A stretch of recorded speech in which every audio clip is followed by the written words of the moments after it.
Amém, Jesus. A paz do Senhor, irmãos. Quero deixar um versículo da palavra nesta tarde de segunda-feira e um breve comentário acerca da palavra. Em Mateus 22:14, Jesus chama aos discípulos para uma chamada ministerial. Porém, Jesus disse: muitos são os chamados e poucos os escolhidos.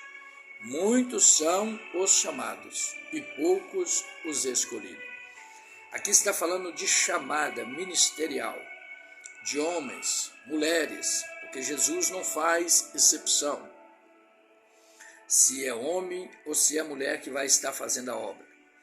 Jesus, ele quer que seja pregado a palavra a toda criatura. Nós é que na maioria das vezes criamos essas doutrinas diabólicas que na maioria das vezes impede as mulheres de fazer a obra. Mas é bom que Jesus diz: muitos são os chamados e poucos os escolhidos. Aqui Jesus estava falando de pessoas que têm uma chamada ministerial para pregar a palavra de Deus, para dirigir congregações. São essas pessoas que Jesus estava falando. Jesus chama muitos, porém poucos são escolhidos. Porque escolher é na hora que vai passar numa peneira para refinar o que sobra. Por quê? Porque muitos são chamados, mas na hora que chega dentro da congregação, dentro do templo, que começa a ver o evangelho como ele é, começa a se corromper, começa a pregar a palavra por ofício de pregação, começa a pregar a palavra por causa dos lucros, dos benefícios que a palavra do Senhor pode trazer. Tem muitas pessoas que estão deixando de pregar a palavra como ela é, por causa de perder posições, status, lucros. E nós precisamos ter cuidado com isso. Por isso é que a palavra diz: muitos são chamados e poucos escolhidos. Porque escolhido é aquele que passa o perrengue que passar, mas permanece na doutrina da igreja. Permanece pregando o evangelho genuíno. Infelizmente, como se diz o apóstolo Paulo, muitos se apostatarão da fé, dando ouvidos a espíritos enganadores e a doutrina de demônios. Tem várias pessoas dentro da igreja, irmãos, lobos em peles de cordeiros, lobos disfarçados de ovelhas, são mercenários, são homens exploradores da noiva do Cordeiro, homens corrompidos, homens falidos espiritualmente, homens que não conseguem ganhar nem a sua casa e querem fazer a obra de Deus.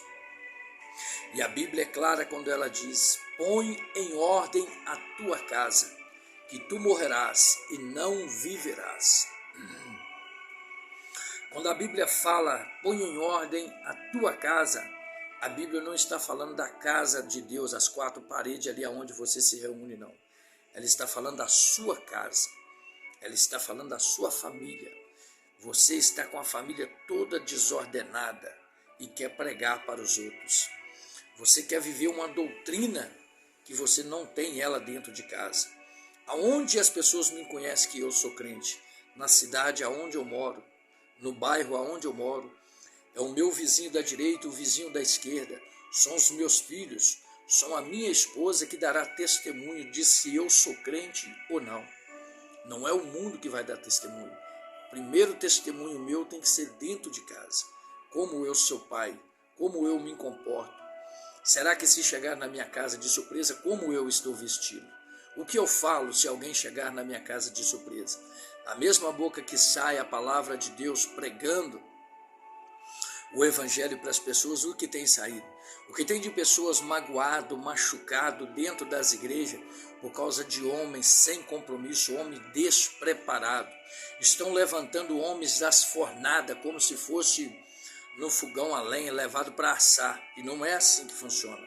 É preciso ser queimado, é preciso descer a olaria, a carpintaria de Nazaré. Homens preparados por Deus. O que tem de homem que o homem está levantando, porém, em vez deles abençoar a vida dos teus membros, eles estão amaldiçoando com palavras de maldição. Mas você precisa aprender a repreender esta maldição, mesmo em espírito. O apóstolo Paulo diz em 1 Tessalonicenses, no capítulo 5 e no verso 17, orai sem cessar. Com este pensamento você está ouvindo a palavra, mas com o mesmo pensamento você pode rejeitar, repreender estas pessoas em espírito e ir orar a Deus em espírito. Senhor, eu rejeito esta maldição que está vindo do inferno através da boca desta pessoa. Abençoa a minha vida, abençoa a minha família, abençoa o ministério.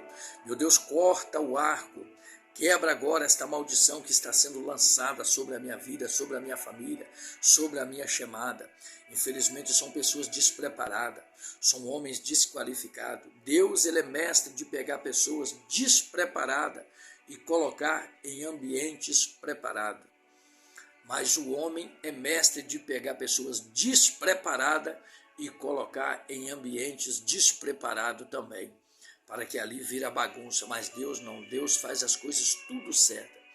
Deus pega o obreiro reprovado, aprova ele e põe e apresenta à sociedade. Mas, irmão Nilson, se as pessoas não aprovar, se Deus aprovou, está aprovado. Não adianta o ser humano reprovar, porque o homem não tem nada para te dar. Aquilo que o homem te dá, ele mesmo vai te tomar.